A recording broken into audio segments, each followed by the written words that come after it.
En 2018, el pueblo de México cambió de rumbo. Qué bonito es ver a la gente haciendo historia. Tras décadas de soportar la corrupción de los gobiernos neoliberales, los mexicanos por fin dijeron ya no más. A esperanza finalmente venceu o medo. El movimiento liderado por el presidente Andrés Manuel López Obrador, la Cuarta Transformación, nos presentó una alternativa. Nos enseñó que un país sin corrupción es posible.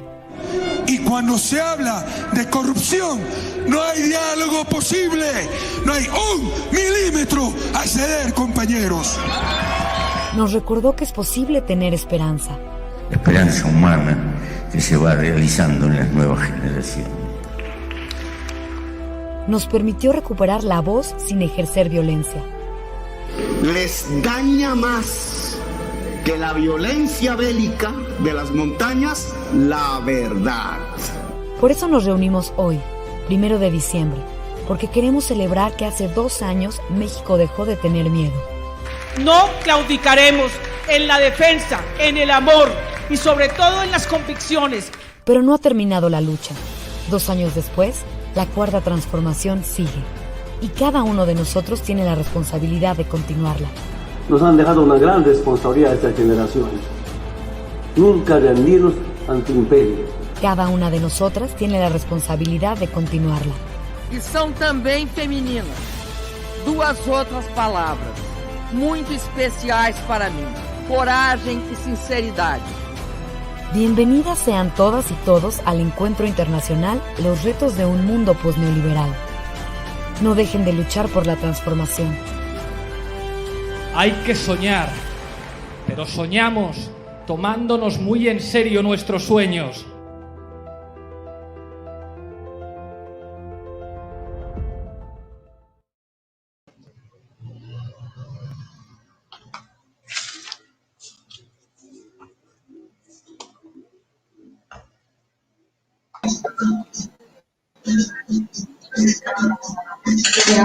Muy buenas tardes.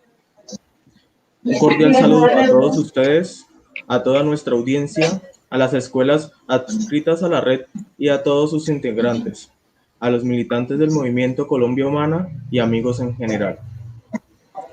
Adelante, Javier. Buenas tardes, Kevin Cachaya, joven destacado nuestro de la Escuela de Formación Política Juvenil de Villavicencio Meta. Kevin, un abrazo para ti. Kevin y Carolina, ¿cómo está la gente por allá en Villavicencio? Kevin, cuéntanos. Excelente, muy bien. Ahí vamos con toda. Bueno, la Escuela Juvenil es muy importante. Un abrazo cordial a todos los cibernautas, a todos los amigos que nos escuchan en esta hermosa tarde. Un abrazo cordial de la Red Nacional de Escuelas de Formación Política del Movimiento Colombia Humana. Hoy, cuando son las 4 en punto de la tarde, damos inicio a la 5ª sesión, a la 5ª jornada de este gran encuentro nacional de escuelas acompañado de los jóvenes. Los jóvenes son muy importantes para la red, las mujeres también. Ellos son protagonistas. Estamos la oportunidad para que ellos también aprendan y organicen y hagan protagonismo, porque ellos son los que garantizan, mis amigos televidentes, oyentes y cibernautas, el cambio generacional. Así que un abrazo fuerte para Kevin de la Escuela de Formación Política Juvenil de la Orinoquía de Villavicencio Meta. Bueno, hoy tenemos, Kevin, a una persona muy importante para la red. Este evento ya se convierte en el evento de cierre de año del 2020, Kevin, y demás. Y Tania también, creo que Tania estaba por allí, pero tenía problemas de señal. Mi querida Tania López, una de nuestras líderes más importantes de la red, cofundadora, miembro de la Escuela de Formación Política del Cabildo Zenúe, de la etnia Zenúe de Córdoba, una mujer muy importante. No sé qué le ha pasado a nuestra amiga Tania, que la señal se me le ha dañado por allá por Córdoba, pero aquí estamos esperándola que apenas regrese. Decíamos que este es un evento de cierre del año 2020. Por eso le damos gracias a Dios por todo este esfuerzo, este logro que hemos alcanzado. Bueno, y ya está con nosotros Herman Van der Ven. Herman Van der Ven, profesor destacado belga, que se ha radicado en Nicaragua, Centroamérica, ese hermoso país que nos honra con su presencia a través de Herman, que se ha vuelto un hijo adoptivo. Prácticamente ya Hernán no es belga, es nicaragüense prácticamente. Y no solamente nicaragüense, es centroamericano. Y no solamente centroamericano, sino latinoamericano, que es lo más importante. Así que queremos saludarte, Hernán. Herman, un abrazo para ti. ¿Cómo te sientes? ¿Cómo está Nicaragua? Un saludo cordial, Herman, en esta hermosa tarde para ti. Muchísimas gracias, Javier. Es un gusto de verdad de poder compartir con ustedes el día de hoy. De verdad me llenó de muchas expectativas para poder compartir con ustedes. En cuanto a lo de belga, esto ya está lejos. Como hace poquito lo decía, siempre digo que a mí me nacieron en Bélgica, pero yo no tengo la culpa. Si hubiera sido decisión mía, más bien yo hubiera nacido aquí en nuestra América. El concepto de nuestra América es algo que lo tengo aquí cerquita del corazón, de verdad. Muchas gracias por esta invitación y esta oportunidad. Gracias, Herman. Bueno, Herman, pero bueno, tú dices que ha sido como un accidente que hayas nacido en Bélgica, pero que hubieras querido nacer y prácticamente naciste en el espíritu en Centroamérica, en Nicaragua. Pero también vi que estudiaste en Cuba, Herman. Has estudiado en Cuba, has estado por Guatemala, por Honduras. Cuéntanos un poquito porque quiero que la gente te conozca antes de entrar en materia, mientras se van conectando los cibernautas que van llegando. A veces la gente nunca llega puntual y vamos conociéndote porque esto va a quedar grabado aquí durante toda la eternidad.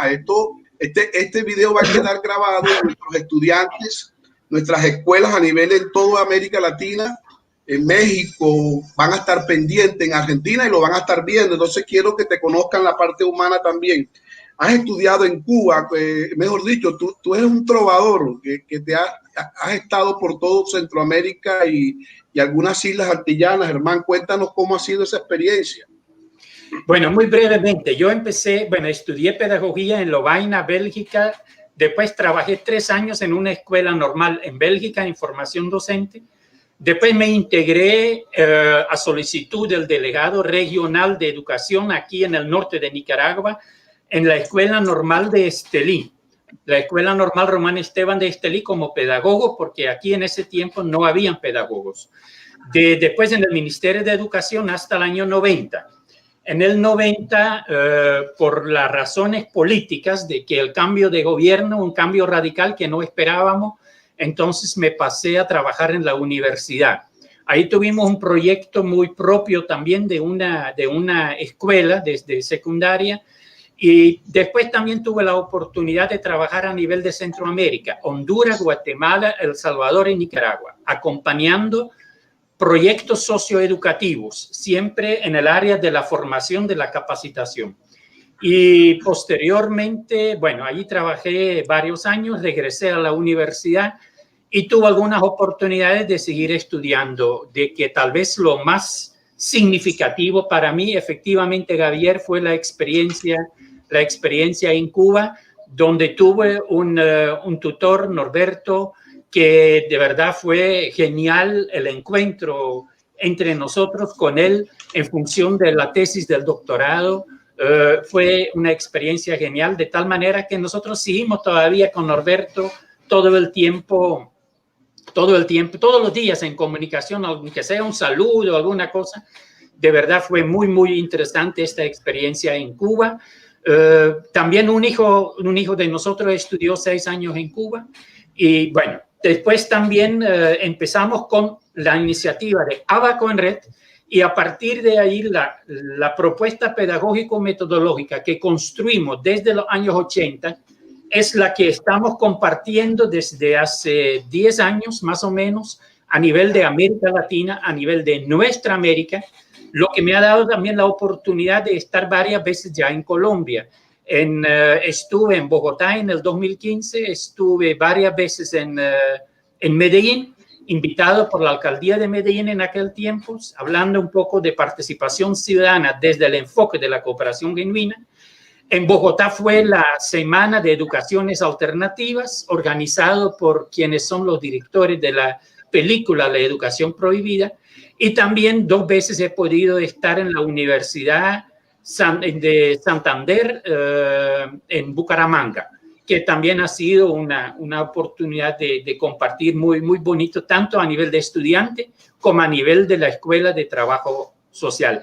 Y mucho más cosas que contar, Javier, pero bueno, creo que no es eso tampoco el objetivo de contar tanto, bueno, a nivel personal. A lo mejor algún día tenemos más oportunidad de seguir sobre eso. Sí. Bueno, Herman, por aquí te manda un saludo Edgar Robles de la Escuela de Formación del Nodo Nacional Diversidad Humana. Edgar Robles está muy atento aquí. Herman, pero es que ya para comenzar, ya una pregunta pequeña que la gente está mucho. ¿Cuál es tu relación con la Revolución Nicaragüense desde el punto de vista como pedagogo? Tú tienes una fundación, que se llama Abaco en Red, que la hemos venido siguiendo mucho en las redes, que nos parece un trabajo estupendo.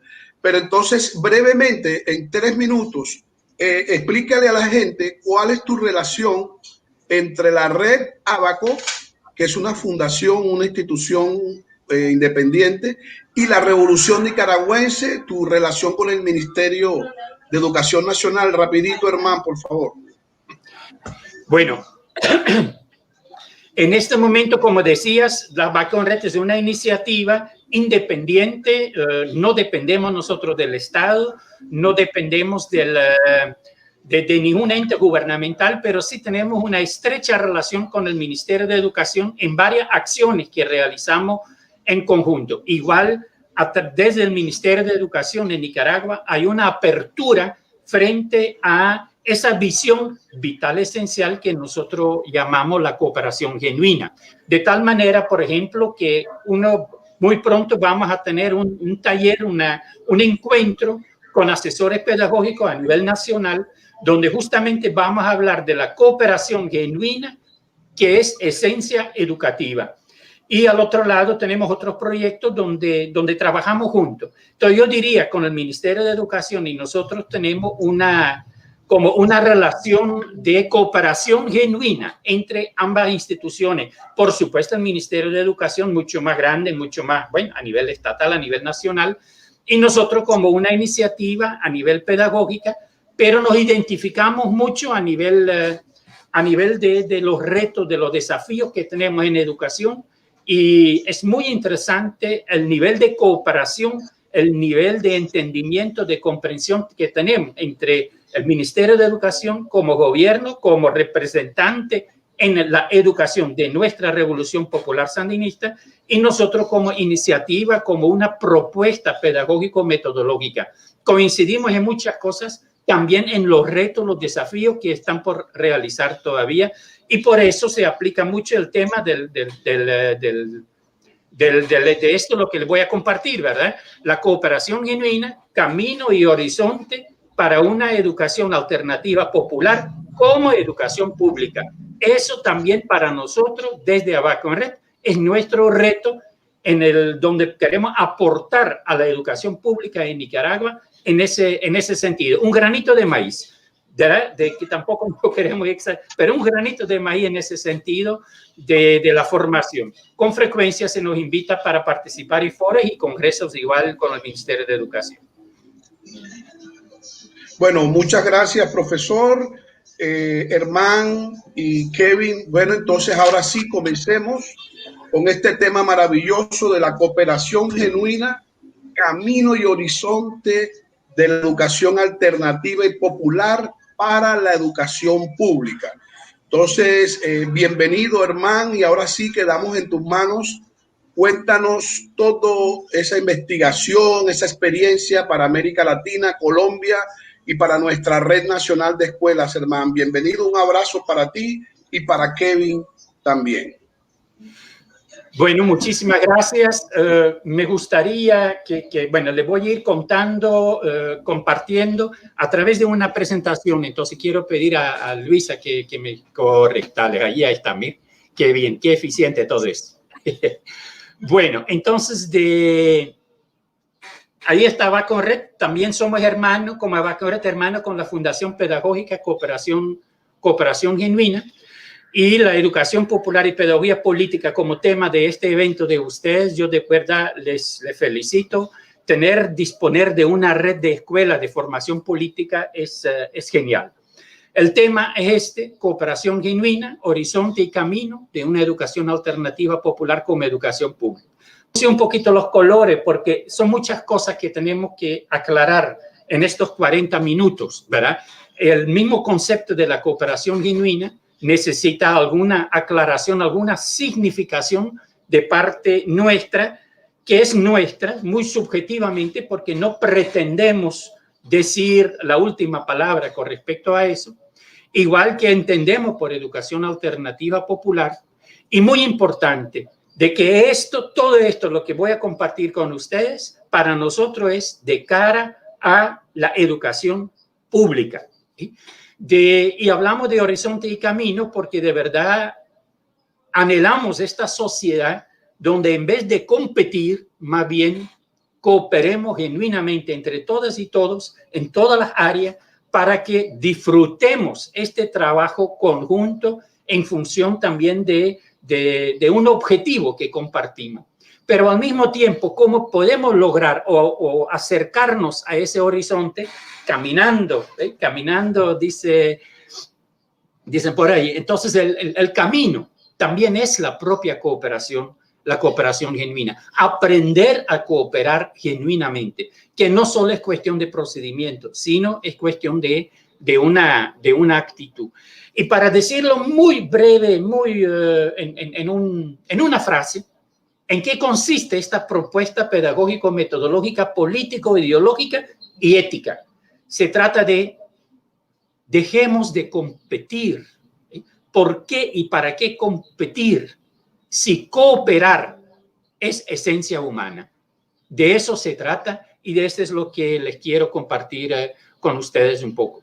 Esto tiene que ver mucho también de las cosas que ustedes también plantean para su evento, para su congreso, este evento, este encuentro de 3 días, donde hablan también la educación para la paz.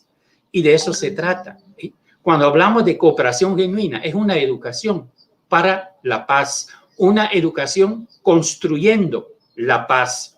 Porque cuando nos vamos en función del competir, ustedes conocen suficientes experiencias, cuando competimos siempre hay desacuerdos, hay chismes, hay gente que no está de acuerdo, hay malestares entre quienes no ganaron, ¿sí? Y al final hasta que puede haber de verdad, hasta que puede llevar a agresión. Entonces, educar basado en una educación basada en competencia, en realidad es educar para la guerra y no para la paz. Cuando hablamos de cooperación genuina, también es importante, nosotros hablamos de la cooperación genuina como visión vital esencial. De esencia de la vida. Cuando hablamos de la esencia de la vida nos referimos a la calidad de vida, buen vivir, el vivir bien. También hablamos del bien ser, que va más allá que el bienestar. ¿Sí? Y entonces esa visión es una visión en esencia de cooperación genuina. Pero esto implica varias cosas. En primer lugar, es una opción ideológica.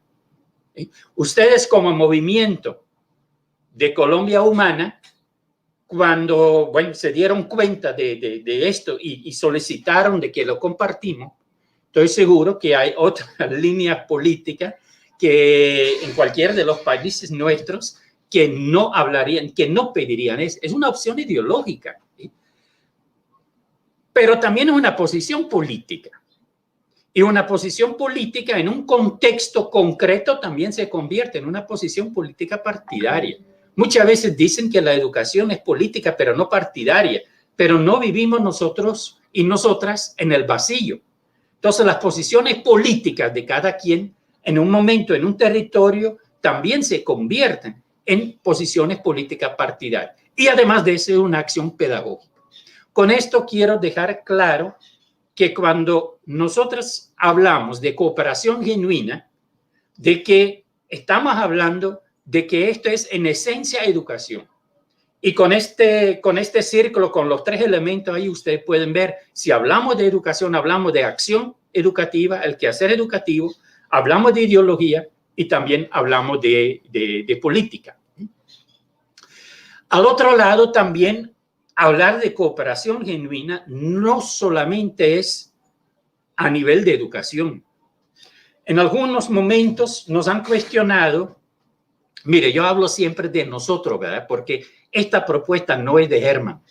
Esta es una propuesta que hemos venido construyendo con muchísimas personas desde los años 80 aquí en Nicaragua, incluyendo antes de que yo vine, porque de las experiencias de colegas nuestras aquí en Abaco en Red, su experiencia en la Cruzada Nacional de Alfabetización fue muy importante también como una experiencia de cooperación genuina, aunque en ese momento no lo tildamos de esa manera. Pero quiero, por eso, disculpen, ¿verdad? De que siempre hablo de nosotros, porque de verdad es muy importante el reconocimiento a tantas personas que han aportado a lo que le estoy compartiendo a nivel de Nicaragua, a nivel de Centroamérica, y los últimos 10 años igual a nivel de toda América Latina, a nivel de nuestra América. Nos han planteado en algún momento por qué hablar de cooperación y no de colaboración. Y realmente, desde nuestro punto de vista, decidimos seguir hablando de cooperación y no de colaboración, porque la cooperación genuina se realiza, se tiene que ver con, se visualiza, se concreta en diferentes áreas. El de la economía, el de la comunidad, la vivencia y a nivel de educación en estos casos. Y en la economía solidaria hablamos de todo ese movimiento del cooperativismo. Y de hecho nosotros y nosotras queremos ser parte de eso. Somos parte de eso. No solo se trata de educación. Y entonces, como ahí se habla del cooperativismo como movimiento, igual nosotros queremos hablar de cooperación genuina. Hace poquito aquí en Nicaragua tuvimos un taller con personas de la Central de Cooperativa de Vivienda, por ejemplo, compartiendo sobre la cooperación genuina. La cooperación genuina es una visión vital esencial. Entonces, en este caso, ¿a qué apuntamos? Apuntamos a la transformación. Como más adelante le diría más claramente, transformarnos para transformar. Ya le dije, apuntando al buen vivir, vivir bien, el bien ser, ecopersocial. Eso de ecopersocial lo explico más luego. Y eso para nosotros es, ahí tenemos la pedagogía de ser. Ser no solo como ser humano, sino el ser integral. Somos parte de este universo que también es. Entonces, eso también es muy importante. Y al otro lado, nos basamos fuertemente en una pedagogía de la significación. Toda la vida, todas las personas significamos lo que vamos viviendo. No sé la cantidad de personas que estaríamos conectadas ahorita, pero todas las personas que estamos conectadas en este momento, estamos cada quien desde su propio contexto significando lo que voy compartiendo. Y poder compartir esos significados diversos es algo sumamente interesante porque nos hace crecer y nos hace comprender que hay significados diversos, válidos. Y que no solamente el significado que yo construyo es el único, que no es eso la verdad, que en ese sentido tenemos que hablar de, en todo caso, realidad y verdades. Para significar el concepto de la cooperación genuina como visión vital esencial, nos basamos nosotros sobre un referente ético, ecosocial, humanista. Nos referimos también a también un referente pedagógico, y ahí es donde especialmente hablamos de educación alternativa popular, que lo mencionaré más luego. y hablamos de un paradigma integrador del aprender y su facilitación. Y nos basamos en un referente metodológico donde hablamos del proceso de construcción conjunta de oportunidades de aprendizaje integrante de una actitud cooperativa emprendedora de calidad creciente.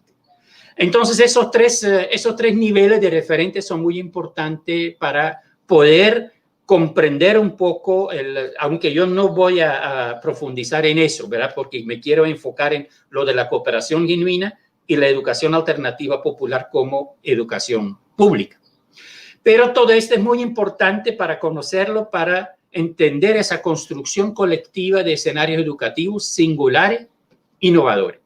De todo esto, si alguien de ustedes quiere saber más, profundizar más, yo les invito a que visiten el sitio web de Abaco en Red. Ahí hay una biblioteca virtual y en la biblioteca virtual pueden entrar libremente y bajar todo lo que quieran para tener más, para saber más de esto. Entonces, la visión vital esencial de cooperación genuina como camino y horizonte. Especialmente ese de camino y horizonte, por ejemplo, este es un aporte que nos dio nuestro colega Osvaldo de México, que también lo saludo porque ya miré que estaba allí a través de Facebook conectado, de muchos aportes desde México, desde Chile, desde diferentes países, desde el mismo Colombia, muy, muy interesante. Si lo miramos como horizonte, la cooperación genuina, como ya les decía antes, era transformarnos para transformar. La educación, como lo han dicho otras personas, ¿verdad? La educación no cambia las cosas, sino la educación puede cambiar a las personas para que las personas cambien sus contextos. Transformarnos de manera incluyente. Esa palabra de inclusión lo voy a utilizar más veces todavía más adelante. Una de las cosas que a mí personalmente, esto es algo personal, que no me gusta cuando se habla a nivel mundial de educación incluyente, como que solo se trata de las personas con discapacidad. Y yo creo que no. Educación incluyente quiere decir no dejemos a nadie atrás. Entonces tenemos que trabajar estrategias, especialmente de educación alternativa popular, para garantizar que todas y todos entremos en ese proceso educativo, transformarnos para transformar y apuntar a calidad de vida creciente, ser siendo, porque ya somos, pero tenemos que seguir siendo, ser siendo, crecer.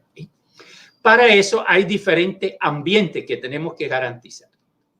Estos ambientes, en primer lugar, se trata de que tenemos que construir confianza y eso significa inclusión. Uno de los aspectos que más nos llama la atención es que en los programas de estudio que se utilizan, realmente, aunque cuando empecemos a trabajar con un grupo nuevo, no dice el programa, por lo general, dediquen la primera semana a construir confianza. Sin embargo, es muy difícil que yo vaya a aprender de alguien en quien no confío. Entonces, la confianza es una característica básica, necesaria, indispensable como ambiente para garantizar un aprendizaje significativo. Además, es la única manera también para que podamos ejercer crítica y autocrítica constructiva. Entonces, en ese sentido, la propia crítica y autocrítica como una de las características también de una educación popular, es importante entender, comprender que solamente lo vamos a hacer si de verdad haya un ambiente de confianza como responsabilidad compartida, construyéndolo entre todas y todos.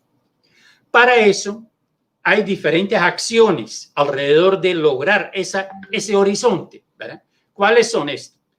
Primera acción o primer pilar, el arte de escucharnos.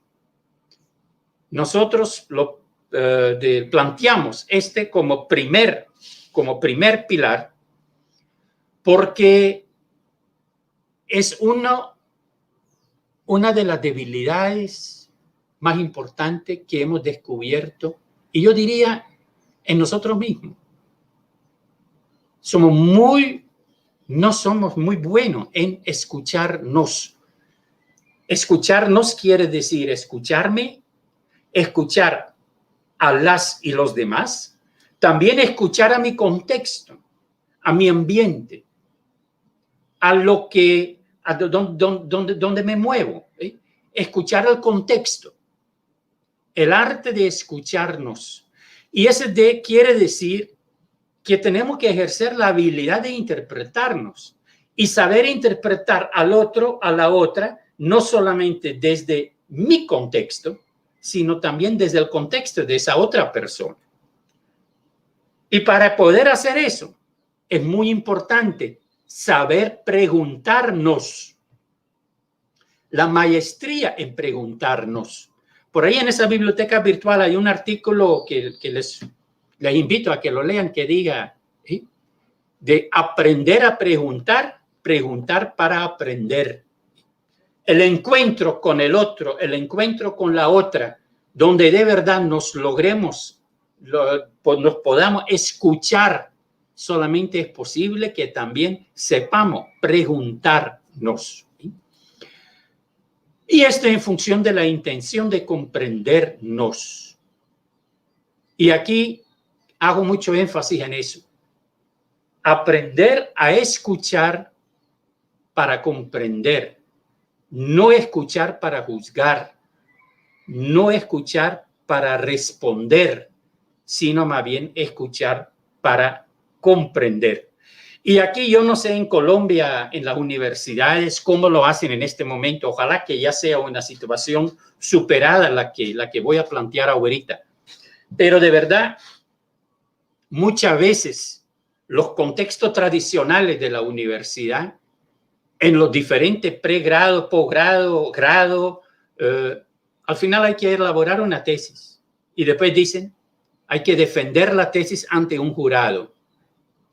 Pedagógicamente, educativamente, qué desastre. ¿Por qué? Porque yo solo voy a defenderme cuando me atacan. Si no me atacan, no tengo por qué defenderme. Entonces, no nos parece desde Abaco en Red que se habla de la defensa de la tesis. Además, no debería haber un jurado, porque el jurado es para juzgar.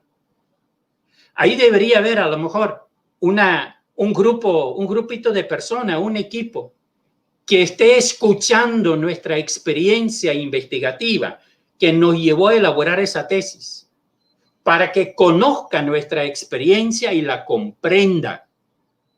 Y así pueda hacer preguntas para comprender mejor, pero no para juzgar. ¿Sí? Igualmente, yo he tenido experiencias así con ese tipo de procesos donde se hace este proceso de la defensa, entre comillas, en un aula cerrado donde hay solamente el jurado y las personas que presentan, clase de intercambio. ¿Sí? Por suerte, en mi universidad donde trabajé yo, aquí en Estelí, en Nicaragua, de la UNAM Managua, Universidad Pública, FAREM Estelí, tuvimos una experiencia muy, muy interesante que nos llevó a que logramos, ¿sí?, de que de verdad, al momento de compartir la experiencia de la tesis, que no lo hicimos ni en la propia universidad, sino lo hicimos en aquellos contextos donde se realizó la investigación. Esto significó mucho más interesante porque estaban las personas, los sujetos involucrados directamente en el proceso de investigación, tal que se logró convertir de verdad esto en una experiencia muy bonita. Pero además bueno, esta experiencia que le estoy contando, si alguien quiere saber más de eso, también aparece en la biblioteca virtual.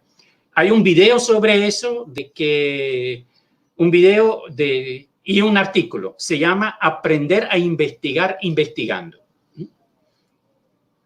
Bueno, si nosotros aprendemos a escucharnos para comprendernos, tendremos la oportunidad de descubrirnos. ¿Quiénes somos? ¿Quién soy? ¿De dónde vengo? ¿Hacia dónde voy? ¿Cuáles son mis talentos? ¿Cuáles son nuestros talentos? Porque es a partir de quién soy que voy a poder seguir creciendo voy a poder seguir siendo. Es muy importante que podamos partir justamente de esos talentos que nos tenemos que descubrir, porque únicamente de esa manera vamos a construir también nuestra conciencia de disfrutarnos diversas como personas. Entender que mis talentos no son los de otro y los de otro no necesariamente son mías, pero tenemos ese derecho de la diversidad, disfrutar esa diversidad, construir esa conciencia de respeto y disfrute de la diversidad. Y esto nos va a poder llevar a la voluntad de compartirnos. Y ahí está la ternura, la pedagogía de la ternura, que también es tan importante. Porque yo realmente les puedo decir, y lo siento cada vez que logro compartir, ¿verdad? Yo estoy tan feliz de poder compartir con ustedes, que yo no estoy compartiendo únicamente las palabras y esta propuesta en sí. Yo me estoy compartiendo con ustedes como Germán. Yo estoy compartiendo una parte de esa persona que está aquí en Nicaragua, hablando con ustedes por medio de ese medio virtual, ¿verdad? A veces dicen es no presencial, pero yo creo que sí, todos estamos presentes.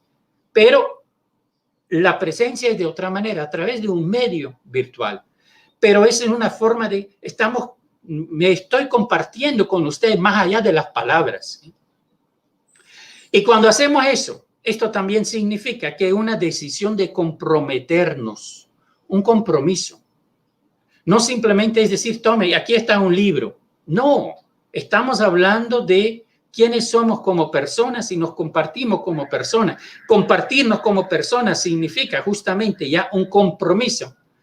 A partir de ahorita, el movimiento Colombia Humana, este grupo de personas que ustedes que garantizan todo esto, lo que he podido escuchar también de parte de otras personas expositoras, muy, muy interesante de lo que plantean, ¿verdad? Pero entonces todo esto ya significa, yo creo que después de este encuentro, el Germán que anteayer estaba aquí en Nicaragua ya no es el mismo hoy. Ya hemos cambiado, de que nos vamos transformando. Se trata de compromisos. También la acción de acompañarnos en esta educación, la cooperación genuina, es una acción de acompañamiento, en el sentido de que tanto en el trabajo social, pero también en la psicología, en la pedagogía, en los libros, todavía se les encanta tanto hablar de la intervención social, la intervención educativa, la intervención psicológica. Nosotros decimos, ay, no, ya no queremos saber de intervención.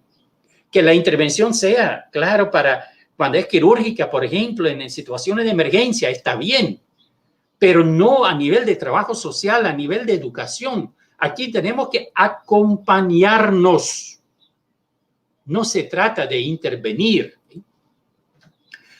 Acompañarnos, que es la forma también como podemos crear esa visión de integrarnos, porque yo solo no puedo. Esta conciencia tengo que construir. Es muy importante que yo solo no puedo. Bueno, para cualquier cosa que hacemos necesitamos a las y los demás. Y en la medida que logramos eso, también vamos a poder disfrutar el hecho de celebrarnos como comunidad, como colectivo, como movimiento, como equipo, etcétera, ¿verdad? Pero todo esto se realiza también en varios procesos. ¿Y cuáles son esos procesos? En primer lugar, la participación. Y participar no es lo mismo que asistir. Nosotros criticamos muchos de los organismos internacionales muchas veces que financian procesos, ¿sí? O nosotros mismos como indicadores de la participación le ponemos el listado de la asistencia. Pero eso no es un indicador de participar. Participar es más que asistir. Y el primer nivel de participación es justamente lo que está aquí abajo, el arte de escucharnos, ¿sí? Porque solamente con una participación activa vamos a poder experienciar qué es construir colectivamente una experiencia y aprender de ella. y aprender de las experiencias. Y es bonito de poder decírselo a personas de este país hermano de Colombia, donde la sistematización ha sido, tienen experiencias enormes con esos procesos de sistematización. Aprender de las experiencias sistematizándolas para que podamos profundizar todavía más en estas experiencias y aprender de ellas. Porque la sistematización es la que nos va a permitir construir esa conciencia. Y aquí quiero solamente entre paréntesis, no entre paréntesis, porque realmente es importante, de cómo hemos entendido mal a Paulo Freire cuando él habla de concientizar. Porque ahora nosotros ya hablamos de que concientizar, hay que concientizar a. Paulo Freire no decía que hay que concientizar a. Paulo Freire decía claramente, hay que construir ambientes que permitan que construyamos nuestra propia conciencia, que es otra cosa. Eso es lo que nosotros ahora entendemos por concienciar, construir tu propia conciencia. Porque si digo concientizar a, si digo educar a, si digo motivar a, siempre yo me pongo afuera, no es una visión incluyente. Me pongo como que yo ya estoy motivada, ya soy educado, ya tengo la conciencia. No, incluyámonos. Nosotros también, cada una de nosotros necesitamos seguir educándonos durante toda la vida, seguir construyendo nuestra conciencia crítica. Y a partir de ahí, por supuesto, podemos comunicarnos y, como ya decía anteriormente, también integrarnos, porque solo no podemos. Ahora, este era cooperación genuina. Ahora, educación alternativa popular. ¿Cómo significamos nosotros la educación alternativa popular? En primer lugar, es aquella que con insumos originales y creativos apunta a una formación integral e integradora del ser humano, provocando desde su propio ser, cuando me refería a los talentos, descubriéndonos, ¿verdad?, como producto histórico sociocultural, cambio de actitud, porque el cambio de actitud es el indicador de que aprendimos. No son los conocimientos, no es la conducta, es la actitud en sus 16 dimensiones. La psicología tradicional solo reconoce 3. Nosotros en algunos escritos hemos planteado que son 16 dimensiones. Basado en una cooperación genuina, la educación alternativa popular, aquí está el link con la cooperación genuina, y orientados a un emprendimiento social de calidad. Y esto implica necesariamente que tenemos que apropiarnos críticamente de nuestra herencia histórico-sociocultural, porque nos ubicamos en una sociedad que ya tiene una historia enorme. Entonces, de esa historia de los pueblos originarios tenemos que aprender, porque solamente así vamos a poder ser un actor consciente en la convivencia sociopolítica y económica actual. Pero tenemos que hacernos la pregunta, ¿es suficiente ser actor? Porque en lo que es el teatro tradicional, siempre tenemos actores y también protagonistas. Aquí en Nicaragua, en la educación, se habla mucho del protagonismo estudiantil, del protagonismo docente. Pero en la obra del teatro tradicional, el protagonista es uno de los actores más importantes, pero no es el autor de la obra. Y por eso esta segunda parte, que ya la pueden leer ustedes, así como también la educación alternativa popular tiene que garantizar el aporte creativo y constructivo para que no solo seamos actoras y actores, sino también autoras y autores de nuestra cultura y de nuestras sociedades, ¿sí? Para que esto lo hagamos junto con los demás seres vivos en todas sus dimensiones. Y cuando ahí dice demás seres vivos, tampoco no solamente seres humanos, ¿verdad?, sino más bien todo ese ambiente vivo en el cual nosotros vivimos, lo que compartimos, la tierra, nuestra tierra misma. Y aquí tal vez también otro aporte tan importante de este gran pedagogo brasileño, Paulo Freire, que habla de lo inédito viable. Este significa ser autor o autora, ¿verdad? Nosotros, antes de lo inédito viable, le identificamos como un momento pedagógico antes, que es lo inédito sensible, que es algo cuando de repente se nos ocurre algo, sentimos que hay que hacer algo. Entonces, este inédito sensible, a partir de ahí lo tenemos que compartir con otras y otros, para que juntos construimos lo que Paulo Freire llama lo inédito viable. ¿Por qué hablamos de educación alternativa popular hablando de educación pública? Porque muchas veces la educación pública, lo alternativo, se considera que este es alternativo a la educación pública. No es así para nosotros. Lo llamamos alternativa por su estrecha relación con el territorio comunitario. Toda educación en un determinado territorio debe convertirse en la alternativa para ese territorio con sus características singulares. Porque es muy importante saber de que la calidad en el aprender, la calidad en la educación, no se puede imponer desde arriba, sino se construye colectivamente desde el territorio. Entonces, por eso hablamos de esa educación alternativa, porque debe convertirse en la alternativa para ese territorio. ¿Y por qué hablamos de educación popular o educaciones populares? Porque la educación popular es una propuesta pedagógico-metodológica de referencia, porque facilita la acción comunitaria transformadora, transformarnos para transformar, y se orienta a crear mejores condiciones de vida. Y esto implica necesariamente un compromiso político, ideológico y ético. Sobre todo esto creo que no tengo que profundizar mucho, porque la compañera que expuso hoy en la mañana, en la actividad a las 10 de la mañana, hora de Colombia, de una manera excelente abordó todo eso con respecto a la educación popular, y coincidimos totalmente con lo que ella planteó. Y ya para ir finalizando, quiero compartir todavía con ustedes algunas cositas que más bien tienen que ver un poco con los valores, los principios de la cooperación genuina. El valor central es la inclusión motivadora.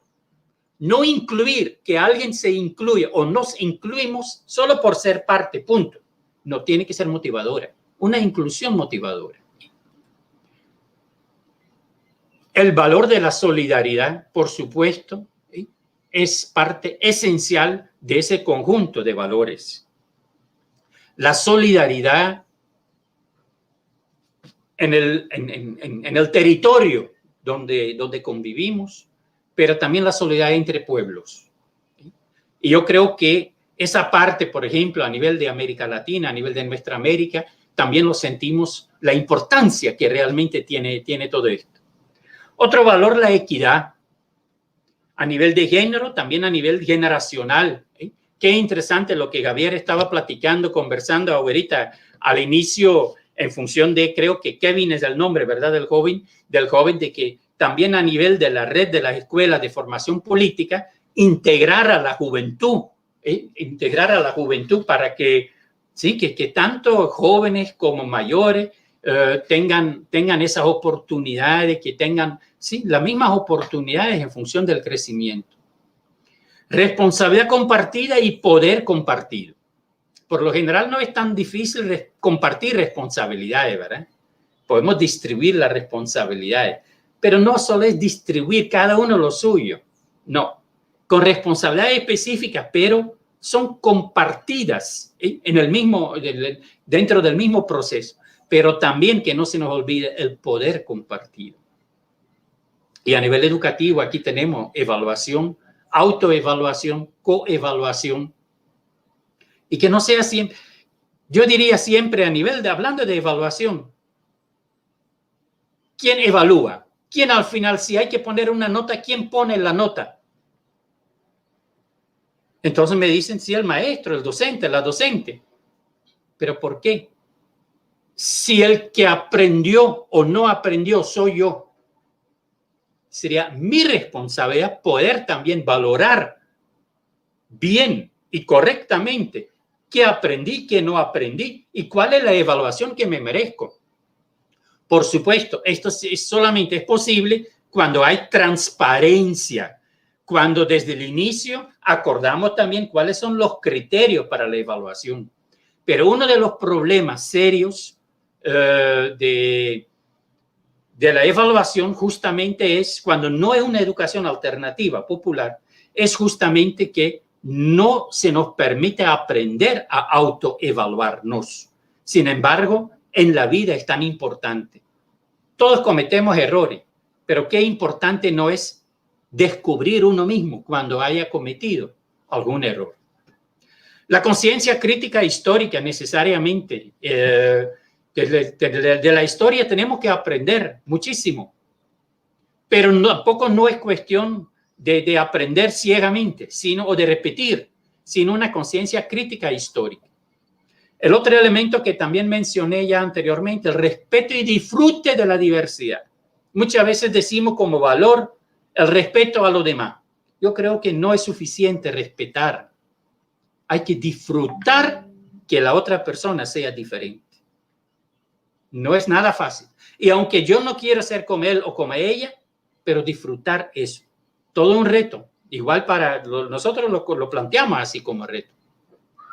Y eso tiene que ver también con la conciencia, ¿verdad? Porque a veces dice, tenemos que educar para que seamos independientes. No hay mentira más grande. No podemos ser independientes. No podemos vivir de manera independiente. Sino tenemos que procurar una interdependencia positiva y constructiva. Esto también tiene que ver con la identidad ecopersocial. Ahorita, brevemente, esta palabra ecopersocial, ¿qué quiere decir? Es nuestra identidad. Yo soy Germán no solo por Germán, por mi persona. Por ahí está, la persona. Pero el Germán que está aquí es consecuencia de muchísimas interacciones sociales. Muchísimas personas tienen que ver con quién soy yo en este momento, la parte social. Pero también soy yo, este Germán que está conversando con ustedes ahorita, por los contextos en que he vivido. La realidad nicaragüense, la revolución popular sandinista, todo este elemento, todos estos contextos que hemos vivido, el hecho de haber podido viajar los últimos años por nuestra América, el trabajo en Centroamérica, todos estos elementos, esos contextos también significa quién soy. Entonces, la identidad ecopersocial, contexto, persona e interacción social. Por supuesto, la interculturalidad. Qué rico nuestras culturas nuestraamericanas. Entonces, ese intercambio entre culturas, muy interesante. Y además también el compromiso militante como valor, como principio. Y de último, protección y seguridad, que lo pongo ahí de último un poco justamente por el contexto que vivimos ahorita de la pandemia, que es muy importante que nos protegemos, que nos cuidemos, que garanticemos la seguridad que todo el mundo merecemos. Y bueno, hablando con ustedes desde Colombia, si hablamos de la seguridad, ustedes también ahí tienen muchos elementos a compartir, ¿verdad? De eso es lo que quería compartir yo con ustedes, a toda su disposición ahora para ver si hay alguna pregunta, alguna inquietud, algo que a lo mejor no lo toqué muy bien. Bueno, tiene la palabra ustedes, estoy a la disposición de ustedes. Muchas gracias, profesor. Kevin, ¿tienes alguna inquietud? El enfoque juvenil que... Pues no, todo me quedó claro, ya sabía un poquito sobre este tema, entonces pues no tengo ninguna pregunta. Ok, profesor Herman, nos preocupa mucho en América Latina que aún algunos países continúan con la evaluación cuantitativa Ya usted lo decía, no podemos educar para competir, sino para una colaboración genuina. Estamos aprendiendo los códigos lingüísticos del metalenguaje, de su proceso de investigación, que nos parece maravilloso, nos parece extraordinario que podamos tener todos estos códigos lingüísticos que enriquecen los procesos pedagógicos en nuestros países, aquí en Colombia, pero tenemos también reportes en este momento de Inglaterra, México, Honduras, Argentina, que están siguiendo este conversatorio, profesor Herman. Entonces, desde esa perspectiva latinoamericana y mundial, global, ¿verdad? Nos preocupa que todavía hay países como Colombia, un poquito Venezuela todavía está trabajando en eso. Todavía los sistemas educativos enfatizan en el número, en la competencia. Todavía sale el mejor alumno, el segundo, en los mejores 4 puestos, los mejores 5 puestos. Esto es una cosa espantosa en pleno siglo XXI, con tantas investigaciones que se están haciendo. Hablan de la evaluación cualitativa, pero no la aplican los sistemas educativos estatales. Los gobiernos no les importa un comino. No estamos viendo el compromiso del Estado, de los ministros, de los presidentes, para que nuestra educación pública sea una educación genuina, colaborativa, integradora, que no sea esa evaluación cuantitativa. Frente a esta perspectiva, profesor Herman, ayúdenos a reflexionar para que podamos mejorar este proceso desde la gobernanza territorial cuando lleguemos al poder en nuestros gobiernos locales y nacionales. Por favor, profesor Herman. Sí, Javier, yo creo que es verdad lo que estás planteando de que hay muchas cosas que aprender, hay muchos elementos que conversar, que reflexionar críticamente. Desgraciadamente, sí, muchas veces los indicadores que utilizamos son indicadores meramente cuantitativos. Y como yo les decía, de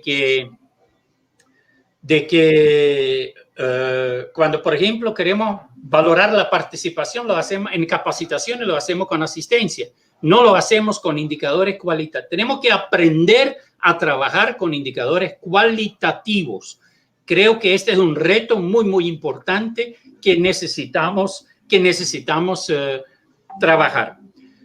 Muchas veces cuando hemos compartido con maestros y maestras sobre eso de la cooperación genuina, también a nivel de educación, entonces se nos plantea, pero ay, ¿yo qué voy a hacer? Yo no puedo hacer nada cuando yo miro que mi director, la directora no lo permite, o de la secretaría o del ministerio no me lo permite.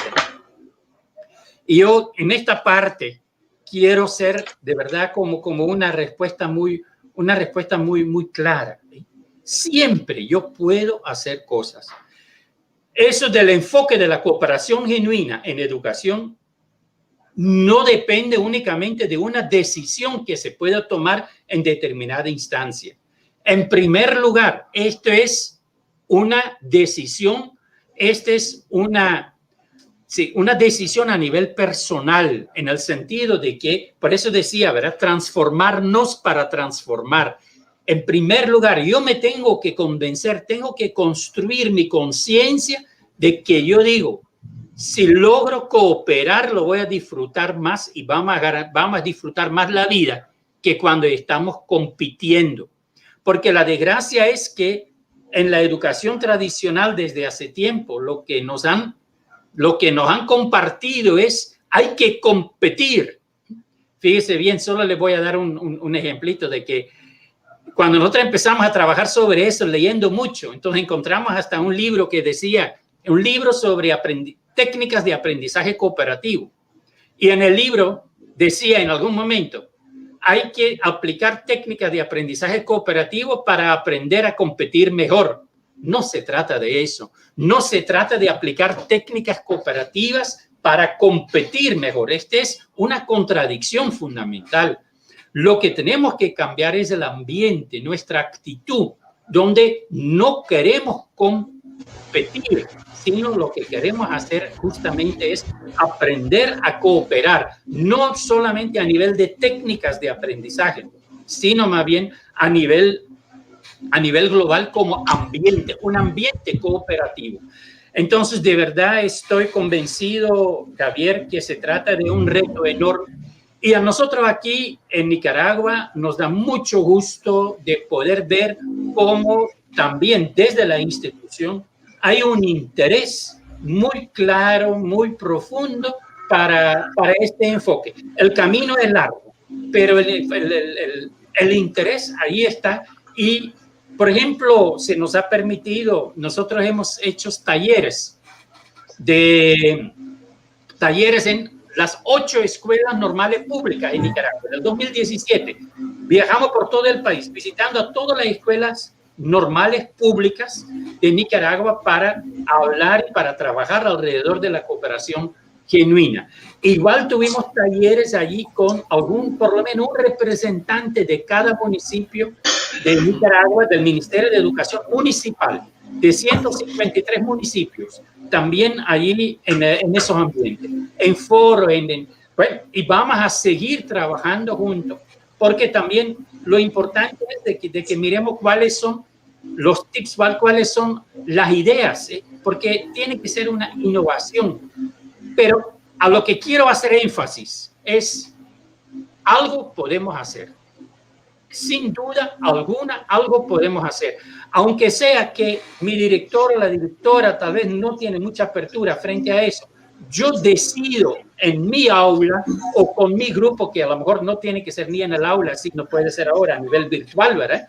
O a distancia, con documentos, lo que sea. Pero yo puedo decidir cuál es mi pedagógica con mis estudiantes, con los grupos con quien yo trabajo. En la escuela de formación política de ustedes, son ustedes quienes deciden cómo van a trabajar metodológicamente. Y esa metodología, ese enfoque de una educación popular, alternativa popular, basado en la cooperación genuina, ustedes perfectamente en su escuela lo pueden integrar y lo pueden concretar, ¿verdad? Porque son ambientes que muy interesantes justamente para concretar todo esto, ¿verdad? Para que no quede eso a nivel teórico. Concretar todo esto, ¿verdad? Para que... Germán, bueno, por aquí llega una pregunta, no sé si el máster central la tiene allí para subirla. William Sanabria de Valle del Cauca, Colombia. ¿Cómo construir confianza dentro de un sistema educativo competitivo? Hablamos de una educación supeditada a políticas de organismos multilaterales como la OCDE. No sé si puedes compartirle a este profesor de Colombia esta inquietud, hermano. Sí, mira, William, yo creo que te agradezco por esa pregunta porque de verdad eso no es nada fácil. En un ambiente meramente competitivo de empezar a trabajar y construir un ambiente diferente no es fácil, pero es un reto enorme. Y bueno, por suerte puedo hablar de algunas experiencias muy propias, tanto a nivel de universidad como en otros contextos educativos, donde hemos logrado crear ambientes diferentes y donde por lo menos, fíjese que una vez, me acuerdo, hace unos años, estaba en el área de trabajo social. Y entonces, como era en la universidad, entonces necesariamente en la universidad hay que garantizar una nota. Pero lo hacemos muy participativo, la coevaluación, la autoevaluación, etc. Pero al final, yo tengo que hacer un socializado de eso como docente. Entonces hice las notas y se las puse en la pared. Y le dije, mire muchachos, aquí está la propuesta de nota final para cada uno de ustedes.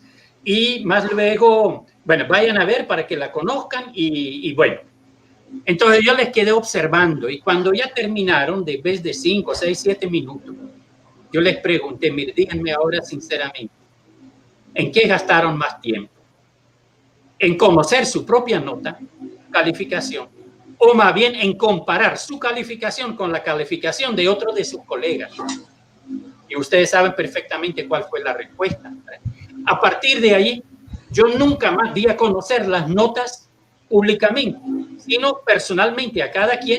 Y ya es un poquito de competitividad que nosotros disminuimos. Igual, la nota socializada siempre puede ser cuestionada. Con respecto a eso de los organismos multilaterales internacionales, quiero dar un ejemplo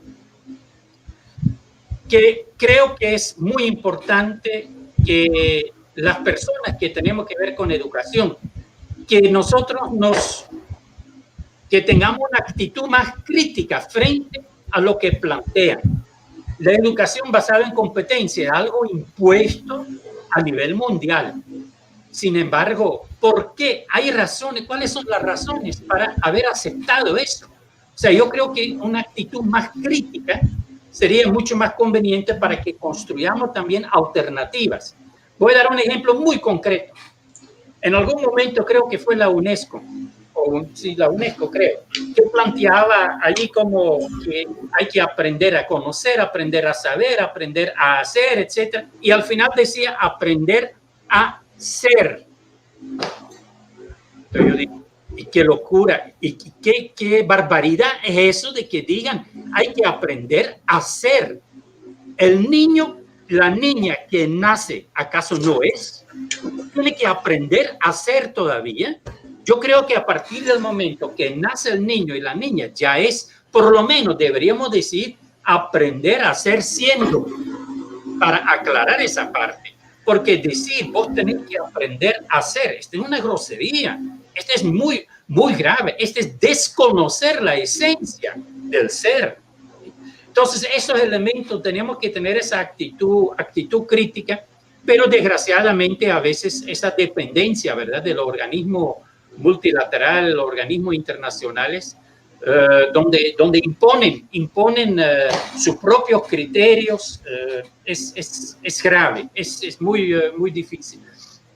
Igual ahí, por ejemplo, podemos ver lo de la evaluación que hace PISA, la evaluación que hace ERCE en América Latina. Creo que hay que buscar otras alternativas porque es muy competitivo.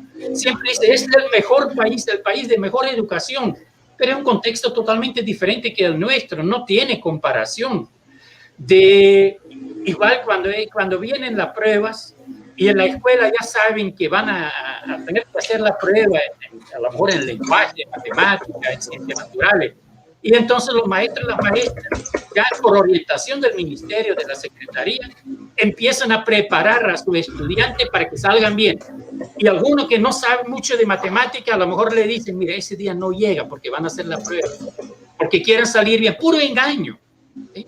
Nosotros mismos, como Abaconred, somos parte de un movimiento alternativo para valorar intersubjetivamente los aprenderes. ¿Sí?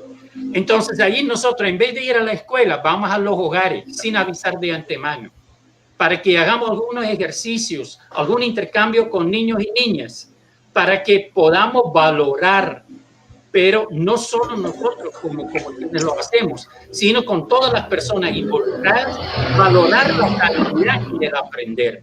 Entonces, estos son elementos muy importantes. Ese proyecto que estoy mencionando ahorita se llama Vida. También en nuestra página web pueden saber más de eso. Esto se hace en 14 países del sur global, donde somos parte de la red PAL Network, y con una metodología muy interesante, muy diferente, y lo más importante, no con el objetivo de competir, sino con el objetivo de saber cómo vamos y a partir de ahí ver qué medidas, qué acciones educativas tomamos para poder superar eso. Aquí en Nicaragua, por ejemplo, con ese proyecto de que se llama Vida, valoración intersubjetiva del aprender, tenemos una cooperación muy interesante también entre el Ministerio de Educación y con ese proyecto nuestro, pues que tiene una conexión a nivel internacional de 13 países. Entonces, yo quiero decir, contestando la pregunta, desgraciadamente así es, tenemos que luchar para abrir espacios donde podamos trabajar de manera cooperativa y construir esas actitudes críticas aunque las cosas vengan de los organismos multilaterales, pero de verdad, bueno, seguir construyendo esa actitud crítica y ver desde nuestro contexto cómo lo tenemos que hacer.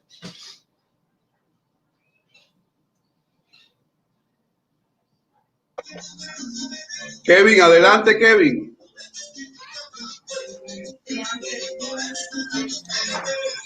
Hay una frase que me parece muy interesante, muy importante, que es transformarnos para transformar, porque aplica como la cooperación entre todos y todas. Y hay una pregunta que es, ¿cómo concientizar a la población de que debemos transformarnos? En esta parte ahorita, Kevin, que yo creo que no tenemos que concientizar a la población sobre eso. Mire, dentro de lo que es la concepción de una educación alternativa popular, hay algunas malas palabras. Hasta que nosotros hemos tenido la idea de construir un diccionario de malas palabras en la pedagogía. Y fíjese bien que concientizar a es una de esas malas palabras. Educar a es otra. Concientizar a quiere decir, yo estoy consciente, pero el otro no. Entonces me pongo encima, arriba. Me pongo mejor que el otro. Ya estoy en la cuestión competitiva.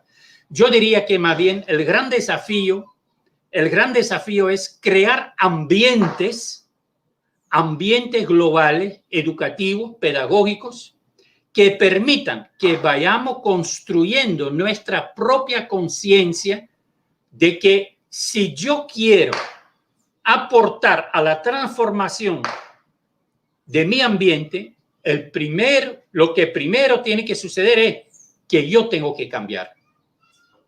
Por eso, si yo no estoy identificado con esta visión vital esencial de cooperación genuina, nada voy a poder lograr tampoco en mi ambiente. Entonces, yo primero en esa parte por eso dice transformarnos para poder transformar. Entonces, pero yo no puedo convencer a otro que tiene que transformarse. Tiene que darse cuenta por propia cuenta. Pero esto sí, lo que podemos hacer es construir juntos y juntas, con responsabilidad y poder compartido, crear ese ambiente que facilite que construyamos esa conciencia crítica en primer lugar respecto a mi propia persona. Ahora, igual, ¿verdad? De que otra mala palabra que se relaciona con esto es lo de enseñar. Yo diría, ya dejemos de querer enseñar. Si yo digo que voy a enseñar es porque el otro supuestamente tiene que aprender. Entonces, yo soy el que sabe y el otro que no sabe. No, ya no son esas las relaciones pedagógicas que necesitamos. Ya no en la pedagogía, no deberíamos hablar de procesos de enseñanza-aprendizaje. Hablemos de procesos de aprendizaje, donde aprendemos todas y todos. Por supuesto, bueno, la compañera hoy la mañana también lo decía claramente, ¿verdad? De que ya Paulo Freire también lo decía. Todas sabemos algo.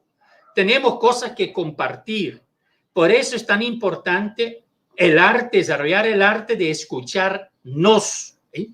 Entonces, a partir de que ya no queremos enseñar, sino queremos trabajar juntas y juntos para que aprendamos todas y todos. Este es fundamental. Y este es un cambio de actitud que, en primer lugar, tiene que salir de mi propia persona. Entonces, yo diría que, ¿cuál es la primera tarea a trabajar? Si queremos desarrollar la educación alternativa popular basado en una cooperación genuina, lo primero que tenemos que trabajar es nuestra propia conciencia crítica, nuestra propia persona.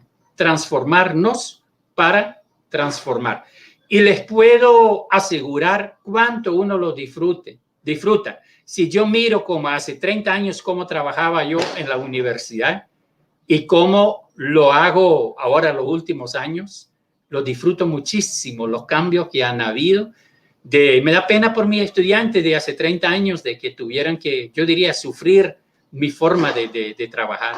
Pero ahorita lo podemos disfrutar entre todas y todos, porque de verdad transformándonos entre todas y todos también vamos a poder transformar esos ambientes y más que todo construir ese ambiente de confianza que tanto necesitamos para que crítica y autocríticamente podamos construir esa sociedad, ese territorio, esa vida que anhelamos. Germán, hay otra pregunta que es de Angie Solorzano, que es: ¿cómo evalúas el caso japonés donde la educación es obligatoria y supone metas de la sociedad antes que al individuo, donde obtenemos como resultado mucha disciplina pero poca felicidad? Bueno, gracias por la pregunta. Mire, yo por lo general creo que quienes pueden y deben valorar la educación es la gente involucrada. O sea, yo quiero, un poco por respeto, quiero tener mucho cuidado, ¿sí? Yo creo que la educación obligatoria en el sentido de que, bueno, la educación es un hecho. No podemos decir a alguien que no se educa, no existe. La educación es un fenómeno social que está presente en la sociedad siempre. Tenemos que tener cuidado de no confundir educación con escuela. Que sí, por supuesto, hay muchas educaciones, ambientes educativos en la escuela y fuera de la escuela, en la familia, en la vecindad, en la calle, en las organizaciones sociales, etcétera, etcétera, ¿verdad? Entonces, de que me imagino que se refiere al hecho de que es obligatorio ir a la escuela, no solo en Japón. Eso en muchos países es obligatorio o legalmente existen algunas otras alternativas, pero donde por lo menos se tiene que garantizar una formalidad en cuanto a los procesos educativos en la formación de los niños y las niñas, ¿sí? No me toca, creo realmente, de decir cuál es la alternativa. Japón es un país tan diferente que los países nuestros. Los contextos son tan diferentes que tendrán sus razones para hacerlo de esa manera. De la palabra disciplina. Nosotros en los valores lo teníamos. Fíjese que todavía hasta ayer lo teníamos. Lo último que yo les mostré decía disciplina consciente. Gracias a ustedes y todo lo que he escuchado en estos 2 días, lo hemos cambiado. No dice disciplina consciente, ahora dice compromiso militante. Entonces yo creo, para mí me parece más importante ese compromiso militante que esa palabra, ¿verdad? De la disciplina. Eso como suena mucho a lo militar, ¿verdad? Entonces, pero el compromiso militante es humano, es ahí donde compartimos de verdad esos objetivos y donde podamos cooperar entre todas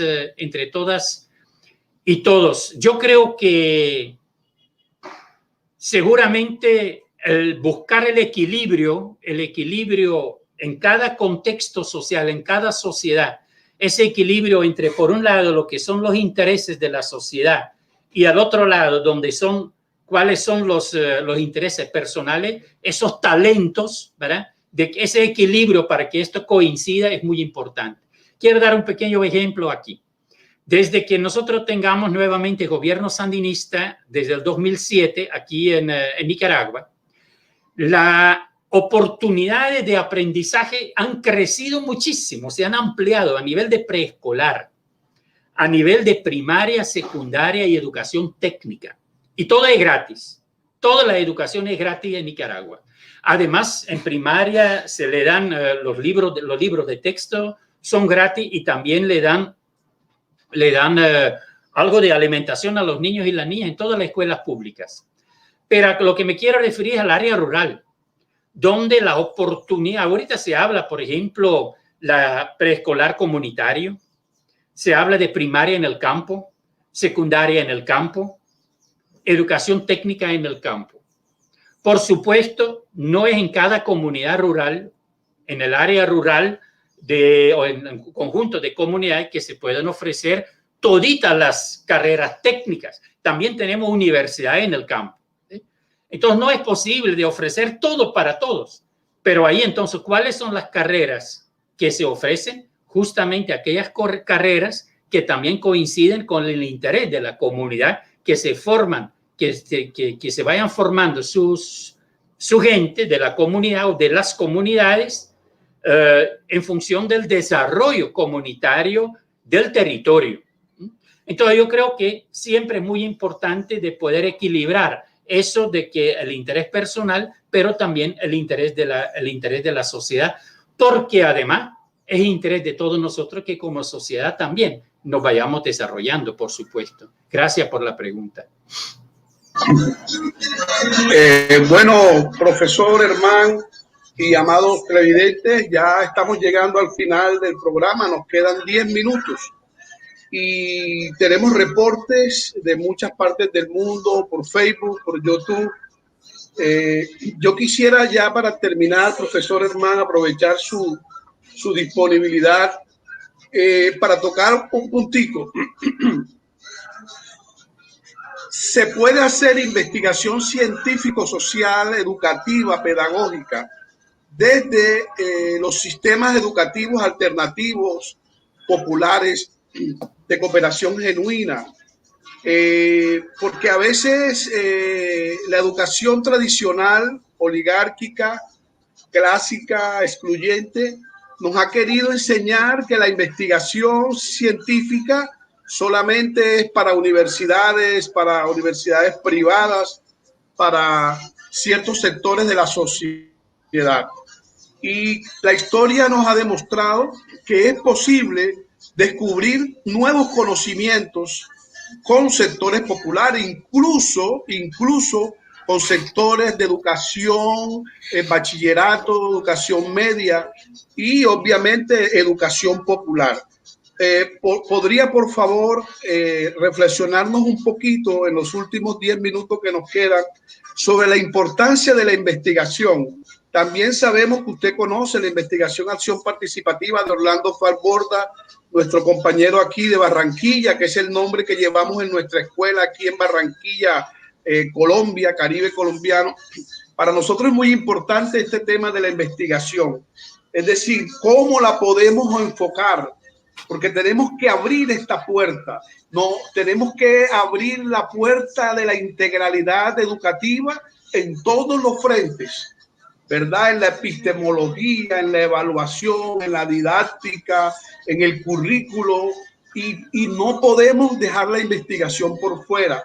Nosotros creemos desde la Red Nacional de Escuelas de Formación Política en Colombia que la investigación científica debe ser apropiada por los sectores populares, mi querido profesor Herman. Entonces, desde este enfoque de la cooperación genuina, de la educación, de la ternura y de todo lo que usted nos ha enseñado, ¿cómo podemos también abordar la investigación para la creación y la búsqueda y el descubrimiento de nuevos conocimientos populares alternativos, profesor Herman?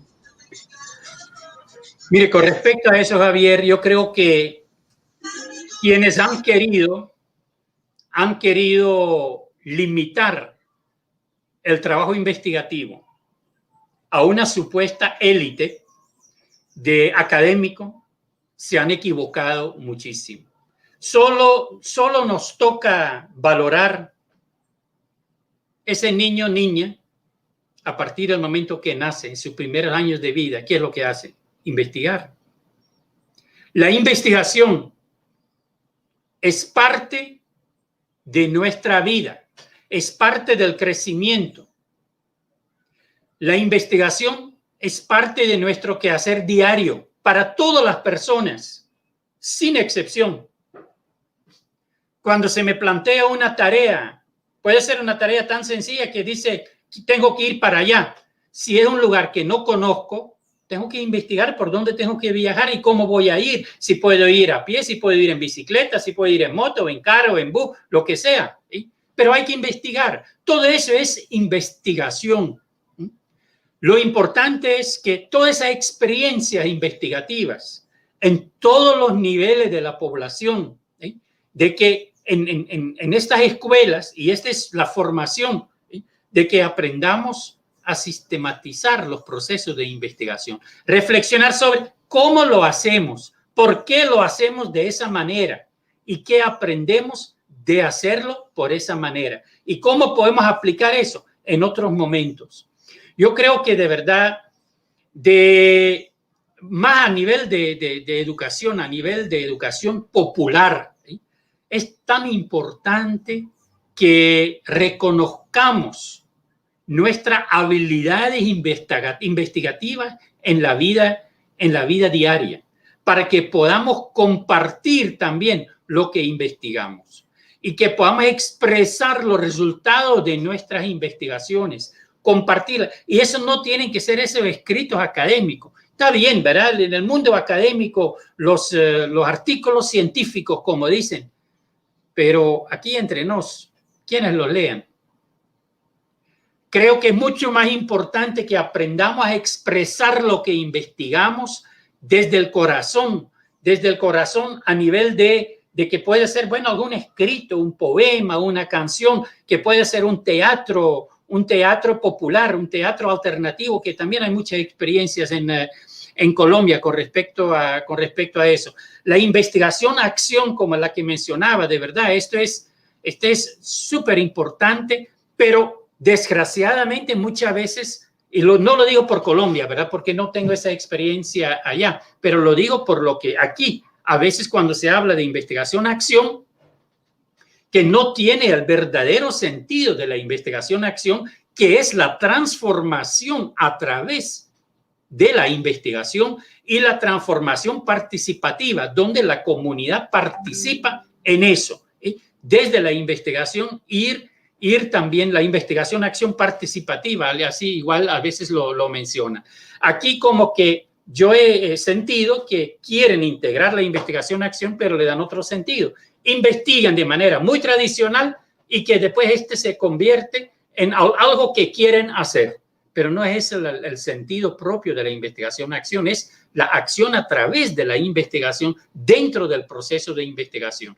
Pero Javier, todo totalmente de acuerdo con lo que tú decías, es muy, muy importante. Y la investigación es una tarea nuestra, que además es parte de nuestro quehacer, pero lo importante a través de escuelas de formación política, por ejemplo, es aprendamos a sistematizar nuestros quehaceres investigativos, espontáneos que nosotros hacemos, y vamos a aprender cada vez a investigar mejor. Un reto enorme, algo muy interesante, muy bonito, y algo que se disfrute también cuando uno mira que en colectivo podemos investigar respecto a nuestras propias realidades para transformarnos en función de transformar también esa realidad, buscando siempre la construcción de mayor calidad de vida, el buen vivir, el vivir bien, el bien ser.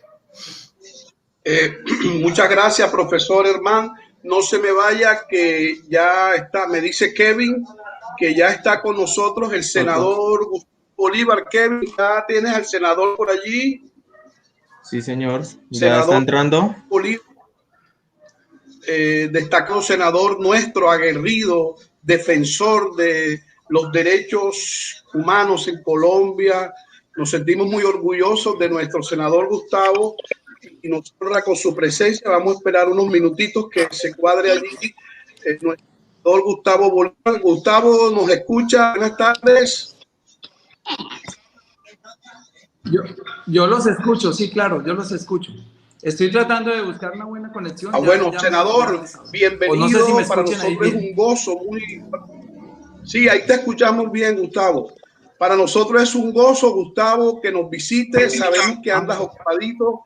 Estamos en el tercer encuentro nacional de escuelas de formación política de la Colombia Humana y estamos aquí estudiando, enseñando a través de estos profesores de Nicaragua. Esta mañana tuvimos a Argentina, hemos tenido a México, mañana tenemos España, Panamá. Gustavo, bienvenido. ¿Qué importancia tiene para usted? Sabemos que la tiene la pedagogía y la formación política en un proyecto como la Colombia Humana. Mi querido senador, buenas tardes.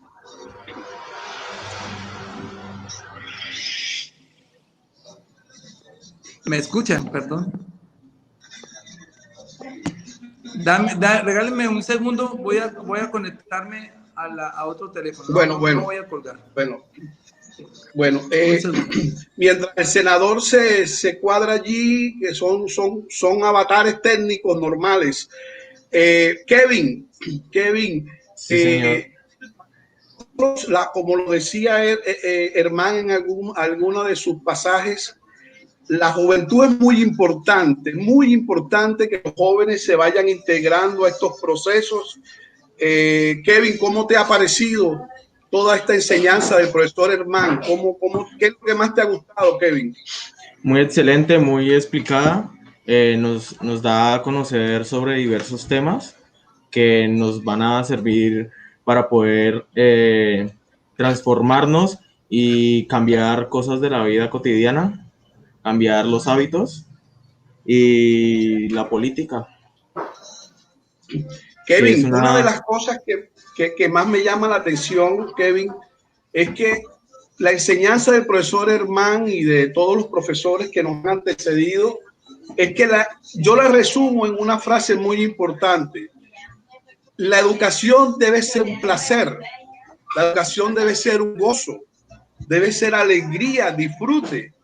Y yo en mi juventud, en mi infancia, y por eso hemos invitado a los jóvenes, sufrimos mucho estos procesos ortodoxos y rígidos que se vivían en los años 60, 70, 80 en nuestro continente, donde nos castigaban, donde nos encerraban, donde nos ponían unas notas y llorábamos, nos mutilaban, nos obligaban a hacer muchas cosas. Esto ha sido un proceso realmente doloroso, como un parto, esta nueva etapa en que ya América Latina y el mundo, gracias a todas las investigaciones educativas y pedagógicas.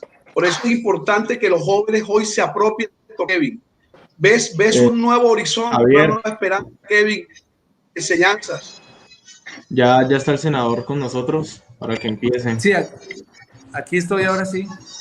Espero que me escuchen mejor. Bueno, sí, señor, sí lo escuchamos. Bueno, quería senador, bienvenido.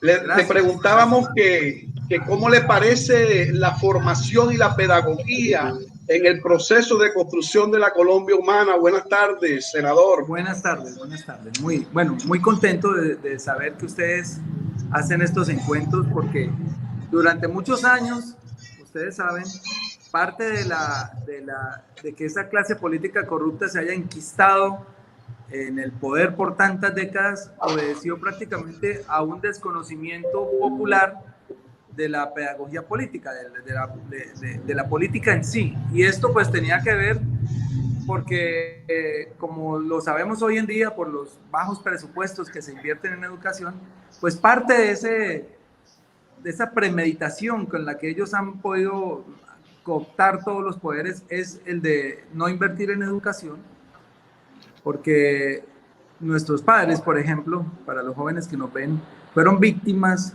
de eso.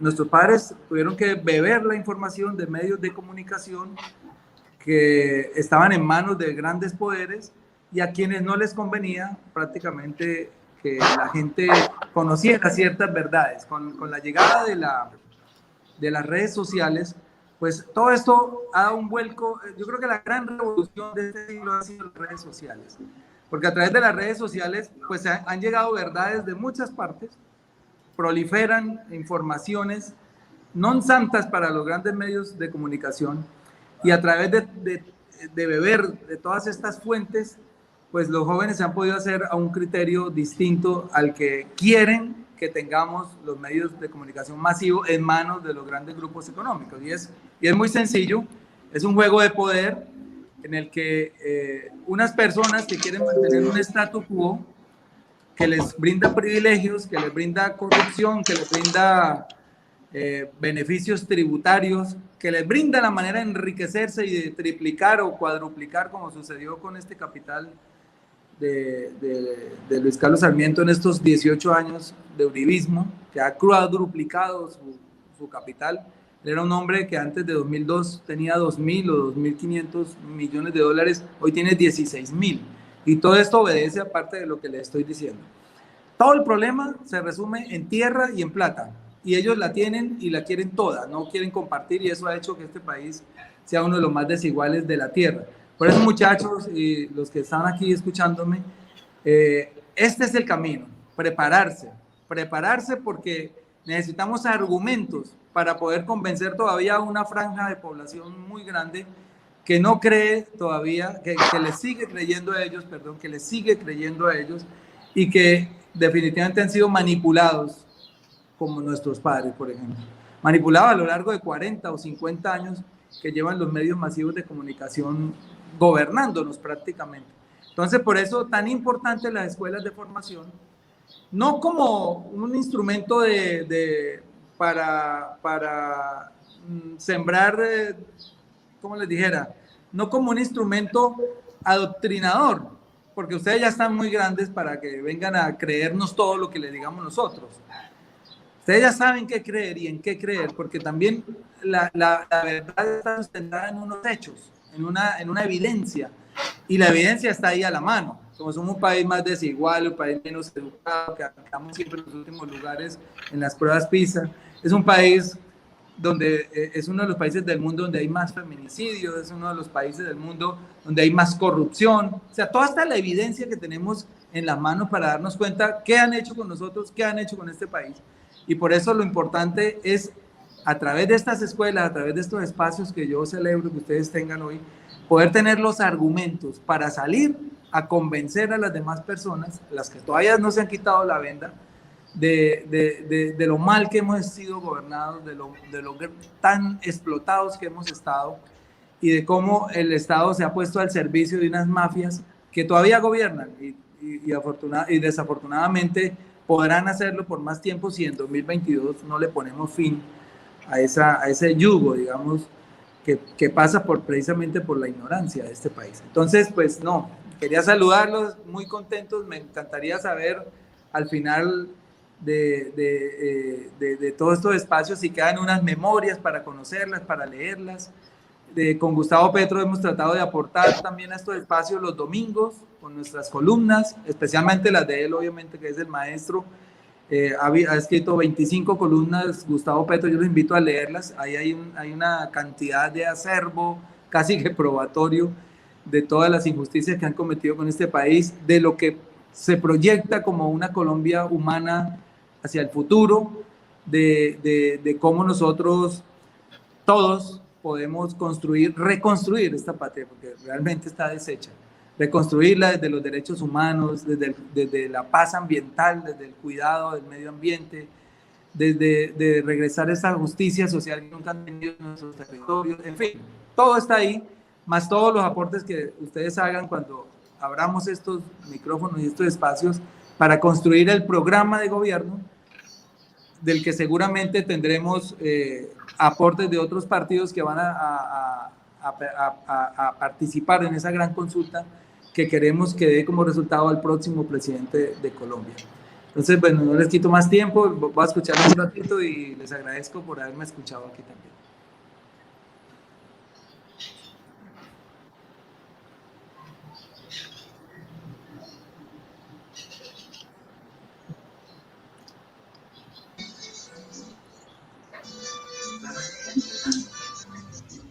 Bueno, senador, muchas gracias por su saludo. Para nosotros es un gozo. Muchas gracias, senador Gustavo Bolívar. Bueno, y seguimos adelante. Queríamos ya entonces terminar. Le habíamos hecho una pregunta a Kevin, que cómo miraba Kevin el horizonte, el porvenir de la educación en Colombia con estas enseñanzas que hemos aprendido esta tarde, Kevin. Pues primero que todo, a la educación colombiana le falta muchísimo. La educación de Colombia está muy atrasada, necesita innovarse mucho más en temas, en todo, porque pues yo todavía no he terminado el bachillerato, ya un año y salgo. Y pues me he dado cuenta del tiempo que llevo estudiando que la educación de Colombia, los temas que dan para uno estudiar y los temas que le ponen a uno son temas que, o sea, no nos van a servir como para el futuro. y que no nos innova en lo absoluto. Entonces nos falta mucha innovación para poder nosotros estar preparados para el futuro, en tanto políticamente como socialmente. Temas sociales no se habla tanto en la educación colombiana, problemas sociales nada se habla, entonces tenemos que innovarla para poder que esta generación, mi generación y la generación que viene estén muy bien informadas. No sé si el máster me confirma si el senador, porque vi que el senador se salió enseguida de cámara. Quería saber si el senador está todavía con nosotros. Ojalá no se haya ido, porque al sacarlo de cámara yo pensé que se había ido.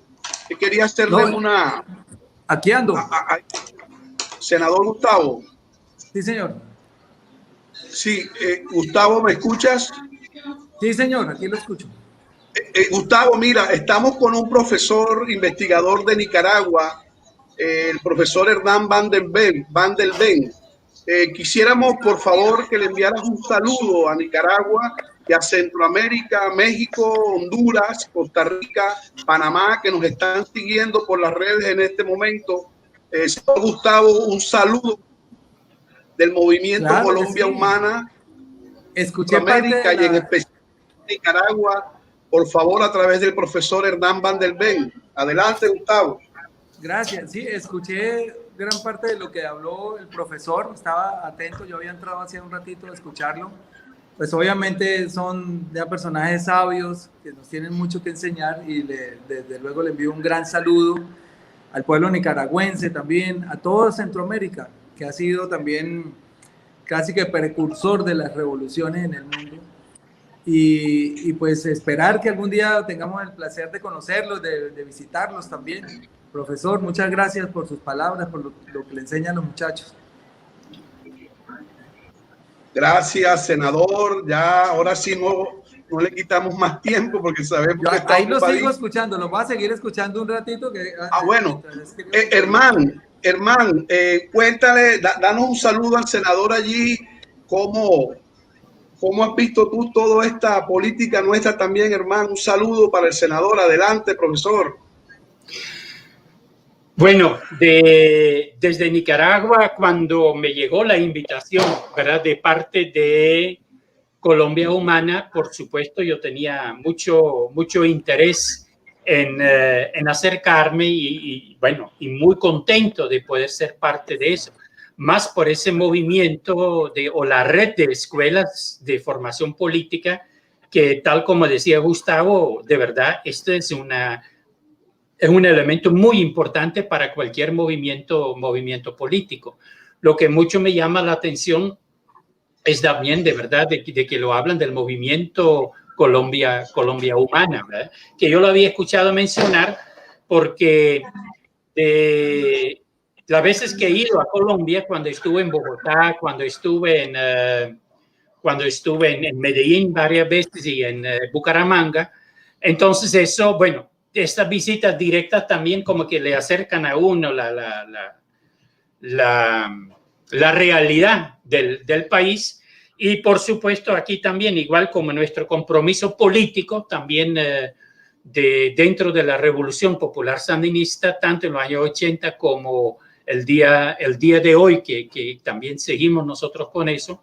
Entonces estamos muy interesados siempre también de saber en los otros países los movimientos progresistas cómo van y cuáles son las expectativas, ¿verdad? De que para nosotros sería genial, ojalá que con el próximo presidente que salga de este movimiento de Colombia Humana, y queremos confiar en que realmente así sea.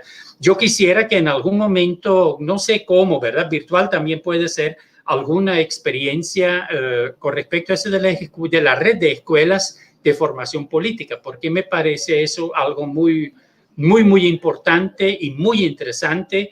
Y aunque aquí a nivel el sandinismo también con la juventud hace un gran trabajo muy fuerte a través de diferentes áreas de trabajo, también la formación política. Sin embargo, esos intercambios, yo creo que siempre hay muchas cosas que podemos que podemos y debemos aprender unos de otros. Para nosotros es un gusto, para mí personalmente ha sido un gusto enorme poder compartir con ustedes, y bueno, ojalá que de verdad que no sea la última vez, y que muy agradecido con ustedes por esta oportunidad. Profesor, yo tengo una pregunta, si me permite, y es una pregunta para el profesor. Yo estoy en este momento, pues, obviamente, hace 2 años y medio que entré al Senado, casi que uno de los propósitos mayores fue el de intentar leyes para regular las drogas en Colombia, sabiendo que la paz de Colombia pasa en gran parte, en gran medida, por el desmonte del narcotráfico, que ha sido transversal a todos los conflictos que hay en Colombia. Y esta semana hicimos una conferencia internacional, hubo invitados de varios países, obviamente, que nos dieran sus impresiones sobre la regulación. Por ejemplo, la invitada de México, la secretaria de gobierno, que allá equivale como una ministra de gobierno, nos dio la buena noticia que México, prácticamente que el 9 de diciembre, a más tardar el 15 de diciembre, ya le da la noticia al mundo de que hay marihuana regulada en México. Colombia, nosotros ya el proyecto que pasamos ya surtió un debate en la Comisión Primera y pasó. Nos falta la plenaria de Senado y otros 2 debates en Cámara, y digamos que va en buen camino. No va a ser tan fácil, pero va en buen camino. Mi pregunta es, ¿cómo va este tema de la regulación en Nicaragua? Porque no he tenido noticias en ese sentido de tu país. Si me pudieras, por favor, responder. Gracias. Bueno, una de las cosas pero yo no soy especialista en esa parte, en esa área, Gustavo, pero no tengo entendido que en este momento no se está legalizando respecto a eso. Lo que sí yo sé es que de parte del ejército y la policía, y más que todo el ejército, se hacen esfuerzos enormes para tratar de detener, ¿verdad?, lo del tráfico de drogas, tal que en algunos momentos se plantea como que Nicaragua hasta quede un poco un muro para eso, pero bueno, igual siempre hay mucho tráfico. Pero a nivel de legalización yo no lo sé, pero ahorita que usted me hace la pregunta, igual yo voy a investigar respecto muchas gracias. La respuesta directa no la tengo. Bueno, mil gracias. Quería saber si estaban legislando sobre el tema. Veo que tal vez no. Pero bien, muchas gracias, profesor. Bueno, gracias, senador Gustavo Bolívar. Gracias, Herman Van der Ven. Kevin, joven de la Escuela de Formación Política Juvenil de Villavicencio. Bueno, ya hemos llegado al final de este programa maravilloso. Queremos invitar a todos los amigos. Ahorita a las 7 de la noche tenemos una tercera jornada con nuestras diferentes escuelas. Varias escuelas van a hacer sus presentaciones. Les hemos asignado 10 minutos a cada una. Son 42 escenarios pedagógicos que tenemos en todo el país. Y esta noche van a desfilar o van a presentar por ahí unas 10. Y mañana en la noche también tenemos una segunda jornada donde vamos socializando las experiencias de nuestras escuelas nuevas, las escuelas más veteranas, para intercambiar experiencias. Así que le estamos invitando al senador Gustavo y a todos los amigos que quieran escuchar este ejercicio de interacción. Bueno, hermano, muchas gracias a todos ustedes, a Kevin, al senador Gustavo, al profesor Herman. Si quieren despedirse rápidamente, porque ya hemos llegado al final, se nos agotó el tiempo y hemos llegado al final del programa. Entonces, un abrazo cordial para todos. Herman y Gustavo, 2 minutitos para despedirnos. Kevin. Bueno, de mi parte, muchísimas gracias. Fue un gusto enorme poder compartir con ustedes. Y bueno, igual por ahí aparecía mi correo electrónico. Si ustedes quieren, alguien que de repente tiene inquietudes, si quieren seguir en comunicación, con toda la disposición. Igual Javier tiene mi WhatsApp, así que muchísimas gracias. Fue un gusto enorme poder compartir. Mil gracias. Yo igual, de despedirlos con todo el cariño, pedirles excusa no haberme conectado a la hora que les había prometido, pero no tenía señal en el lugar donde estaba. Admirar el espacio donde las juventudes se organizan, las juventudes de base, porque es un proceso sine qua non. Sin este proceso no podemos tener acceso al poder, digamos, desde el punto de vista crítico. Entonces, por eso espero que este espacio siga. Con gusto los acompañaré en futuras ocasiones y muchas gracias por la oportunidad a todos. Gracias, senador. Kevin, un abrazo para ti. Estamos muy contentos que la juventud nos haya acompañado, Kevin. Muchas gracias por la invitación y un placer haber participado el día de hoy en este encuentro y espero que pueda participar en muchos más. Estaré siempre atento a las invitaciones. Claro que sí, Kevin. Carlos Rosero, un abrazo para ti. Oye, gracias a todos. Buen programa el que hicimos en este horario.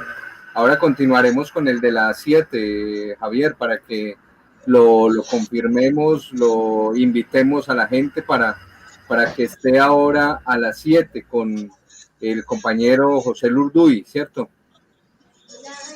José Lurduy, profesor de la Escuela de Formación Política del Cali Valle, Escuela de Formación Política, va a contar su experiencia sobre su escuela de liderazgo que ya lleva más de 2 años con nosotros desde el 2018, y también va a hablar el profesor Hugo Abreu de la Escuela de Formación Política La Cimarronera de Villavicencio Meta, un extraordinario ejercicio también de los compañeros de Villavicencio y del Meta también esta noche. Un abrazo para todos. Nadie revelo. Un abrazo para todos, se les quiere mucho, que Dios me los guarde y me los bendiga. Seguimos adelante.